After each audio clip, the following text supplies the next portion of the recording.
Molasses Act of 1763. The Molasses Act of 1763 was an indirect tax imposed on the American colonists, which taxed 6 pence per gallon, designated to protect British plantation owners from their French competitors. This taxed the price on molasses in the Northeast, hurting the New England economy. The Sugar Act of 1764. In 1764, the Molasses Act expired, so the British Parliament passed another indirect tax called the Sugar Act.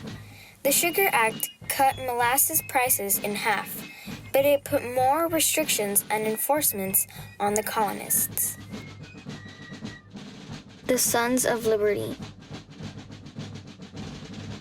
After the Sugar Act of 1764, James Otis and Samuel Adams formed the Massachusetts Whigs, which later became to be known as the Sons of Liberty in 1765. It is at this time that the famous quote, "Taxation without representation is tyranny," started to give a voice to the colonists. The Sugar Act of 1764 is considered the root of the American Revolutionary War. The Stamp Act of 1765. The British Parliament implemented a direct tax called the Stamp Act. The Stamp Act taxed 1 pence for any published print. This tax affected the livelihood of every American colonist. The Declaratory Act of 1766. In 1766, the British repealed the Stamp Act, considering it was not beneficial to them. In this same year, the British passed the Declaratory Act. The Declaratory Act of 1766 enabled the British to pass and impose any law on the colonists, no matter how harsh or tyrannical the law was. The Indemnity Act of 1767. In 1767, the British passed the Indemnity Act, designed to help the British East India Company. The British East India Company was taxed 25% of all tea brought to England, but was refunded that same 25% for all the tea brought to the colonies. The Townsend Act of 1767. In 1767, the British passed the Townsend Act. The Townsend Act implemented a tax on glass, paper, paint, and the most sought-out beverage in all the colonies, tea. The Resistance. In 1767 to 1770, the colonial resistance grew in power and influence.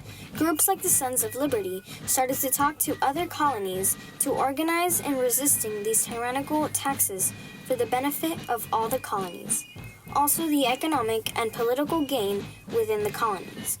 The British were aware of what was happening, and in 1770, taxes from the Townsend Act were repealed, except for the tax on tea. In 1772, the Indemnity Act was expiring. This meant that the 25% refund of the tea taken to the colonies by the East India Company will stop, and now only 10% was going to be refunded. Since the British were going to raise a tax on tea in England, this move was going to affect directly the East India Company tea sales. The Tea Act of 1773. In 1773, the British passed the Tea Act, which forced the colonists to buy tea from the East India Company at much higher price. The difference now is that the East India Company can deliver directly to the colonies, but the colonists saw this as a form of control. Enter the Boston Tea Party. In 1773, the East India Company sends 7 ships with 2,000 chests, which is equivalent to 500,000 pounds of tea, to North America. 4 ships to Boston Harbor, 1 to Charleston, 1 to New York, and 1 to Philadelphia. The merchants on consignment were under pressure in not receiving the tea from any ship, thus turning back the ships from all harbors except the Boston Harbor. In Boston, the sons of the royal governor were acting as the merchants on consignment, and they were not going to reject the tea coming from the 4 ships sent to Boston. On November 1773, the Dartmouth arrives, and the Eleanor and the Beaver. The Williams was destroyed at sea. On November 29, 1773, Samuel Adams has a meeting with the colonists to figure out what they were going to do. They agreed to send back the tea to Great Britain, so they sent 25 armed men to the docks so the tea could not be offloaded from the Dartmouth, creating a stalemate. The Tea Party Rebellion. On December 1773, once again Samuel Adams has a meeting with over 7,000 colonists, and this is when action is must. Around 150 colonists disguised as Mohawk natives with tomahawks stormed the docks and started breaking the chests and pouring all the tea into the harbor. The reason why the colonists dressed as native Mohawks was to identify with the natives that they were also Americans and not British any longer.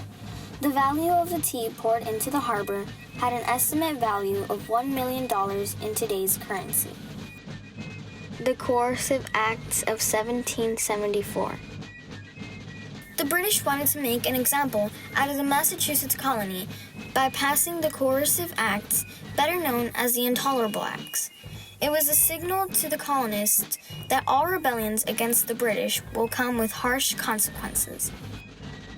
The Coercive Acts were comprised of 5 acts: the Boston Poor Act, which closed all ports for business until the debt of the lost tea was paid in full; the Massachusetts Government Act, which reduced the legislative power of the colonists; the Quartering Act, which forced colonists to provide room for English soldiers; the Administration of Justice Act, which moves much of the trials to English soil; finally, the Quebec Act, which stated that all countries in North America belonging to Great Britain would be annexed and extended to Quebec, including the 13 colonies. However, this only made the colonial resistance stronger.